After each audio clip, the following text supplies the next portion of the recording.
നമസ്കാരം. ഇക്കഴിഞ്ഞ മെയ് മാസത്തിൽ മാർപ്പാപ്പയായി അവരോധിക്കപ്പെട്ടതിനു ശേഷം ഇതാദ്യമായി പോപ്പ് ലിയോ 14 ഇസ്ലാമിക ആരാധനാലയം സന്ദർശിച്ചു. ബ്ലൂ മോസ്ക് എന്നറിയപ്പെടുന്ന ഇസ്താംബുളിലെ സുൽത്താൻ അഹമ്മദ് മോസ്കിലാണ് അദ്ദേഹം തന്റെ കന്നി സന്ദർശനത്തിനെത്തിയത്.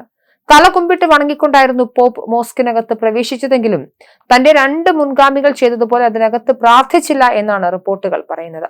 പ്രസ്തുത ആരാധനാലയത്തോടും അവിടെ കൂടിയവരുടെ വിശ്വാസത്തോടും ഏറെ ബഹുമാനം പ്രകടിപ്പിച്ചു തന്നെയായിരുന്നു പോപ്പിന്റെ സന്ദർശനമെന്ന് വത്തിക്കാൻ വക്താവ് പറഞ്ഞു.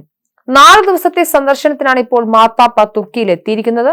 അതിനുശേഷം അദ്ദേഹം ലെബനൻ സന്ദർശിക്കും. മോസ്ക് സന്ദർശനത്തിന് ശേഷം അദ്ദേഹത്തിന് ഇസ്താംബുളിലെ സെയിന്റ് ജോർജ് കത്തീഡ്രലിൽ വെച്ച് ഈസ്റ്റേൺ ഓർത്തഡോക്സ് ചർച്ച് അധ്യക്ഷൻ പാട്രിയാർക്ക് ബത്തലോമ്യുവിന്റെ നേതൃത്വത്തിൽ ഊഷ്മളമായ സ്വീകരണവും നൽകി.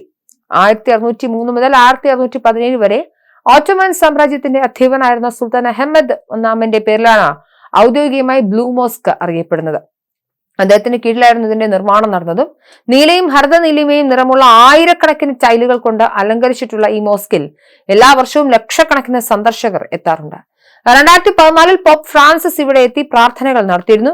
അതിനു മുൻപായി 2006 പോപ്പ് ബെനഡിക്ട് 16 ഇവിടെ എത്തി പ്രാർത്ഥിച്ചിരുന്നു. മോസ്കിൽ ആദ്യമായി സന്ദർശനം നടത്തി ചരിത്രം സൃഷ്ടിച്ചത് മാർപ്പാപ്പ ജോൺ പോൾ 2 2001 ഡെമാസ്കസിലെ ഉമൈദ് മോസ്കിലായിരുന്നു അദ്ദേഹം സന്ദർശനം നടത്തിയത്. മുൻ മാർപ്പാപ്പ ആസൂത്രണം ചെയ്ത സന്ദർശനങ്ങളായിരുന്നു തുർക്കിയിലേതും ലെബനനിലേതും. ആ സന്ദർശനങ്ങളുടെ മുഖ്യ ലക്ഷ്യമായി കണ്ടിരുന്ന ബന്ധങ്ങൾ കെട്ടിപ്പടുക്കുക എന്നത് മെയ് മാസത്തിൽ തന്നെ പുതിയ മാർപ്പാപ്പ ഏറ്റെടുത്തിരുന്നു. ലോകം അക്രമത്തിലേക്ക് തിരിയരുതെന്ന് സന്ദർശനം ആരംഭിക്കുന്നതിന് മുൻപ് തന്നെ മാർപ്പാപ്പ മുന്നറിയിപ്പ് നൽകിയിരുന്നു. ഇത് മനുഷ്യന്റെ ഭാവിയെ പ്രതികൂലമായി ബാധിക്കുമെന്നും അദ്ദേഹം പറഞ്ഞു. 1/3 ക്രിസ്തുമത വിശ്വാസികളുള്ള ലെബനനിൽ അദ്ദേഹം മത നേതാക്കളെ കാണുകയും വിശ്വാസികളുമായി സംവദിക്കുകയും ചെയ്തു. സന്ദർശനത്തിന്റെ അവസാന ദിവസം 2020 പോർട്ട് സ്പോർണിൽ നടന്ന ബെയ്റൂട്ടിലെ നദിക്ക് അഭിമുഖമായ വേദിയിൽ അദ്ദേഹം കുർബാനയിലും പങ്കെടുക്കും. 200-ലധികം പേർ കൊല്ലപ്പെട്ട സ്ഫോടനത്തിൽ 7000-ഓളം ആളുകൾക്ക് പരിക്കേറ്റിരുന്നു.